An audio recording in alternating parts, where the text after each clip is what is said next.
ang mga humahabol sa pamimili ng panregalo sa Divisoria. Nakatutok doon live si Mark Salazar. Mark?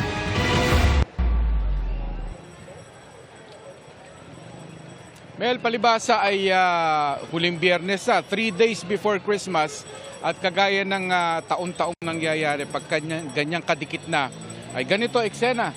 Inaasahan niya na talagang dadagsa yung maraming mamimili para makakumpleto kung ano man ang kulang pa nila bago magpasko.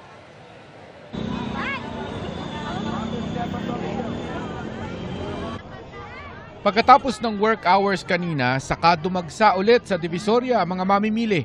Nabuhayan ang mga nagtitinda.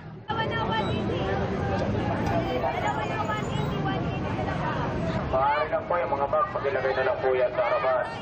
Damit ang pinaka-practical na regalo pang adult, kaya yan ang pinakamarami dito sa Divisoria.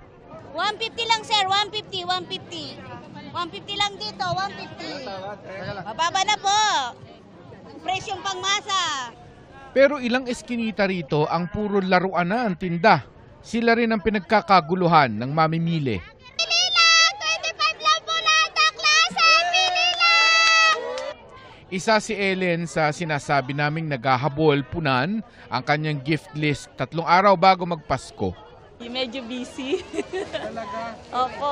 3 days na lang before Christmas. Opo. Ilan pa ang hinahabol niyong mabili? Ano pa? Medyo sa mga inaanak, pamangkin. Mga ilan pa yan? Mga 6 walo. Tagal pa. Opo. Hinahabol ko po. Tapos ibabalot ko pa ho. Benching ko na lang, benching ko na lang. Lahat ng klase, benching ko na lang.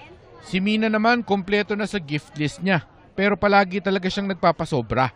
Kung sino lang po yung na mapadpad sa bahay namin, namamas ko, bibigyan po namin ng mga ano lang. Bakit laruan? Puro bata po kasi. May pera rin po kami bibigay. Yung mga 20-20 na ano. Kahon-kahong laruan naman ang binibili ni Raquel dahil sa kanyang outreach project sa Pampanga. Para sa ilang bata? Siguro po mga 100. Mga aitas po sila. Para outreach mo.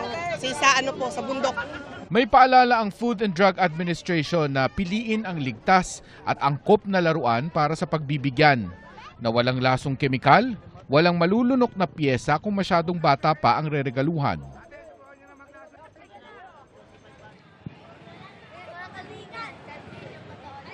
May mga pailan-ilan ng pwesto na bilog na prutas ang binebenta sa mga bangketa pero baka daw itong weekend lang ay inaasahan niya na ang papalit ng mga paninda rito dahil yan ang susunod Mel na dadayuhin dito sa Divisoria.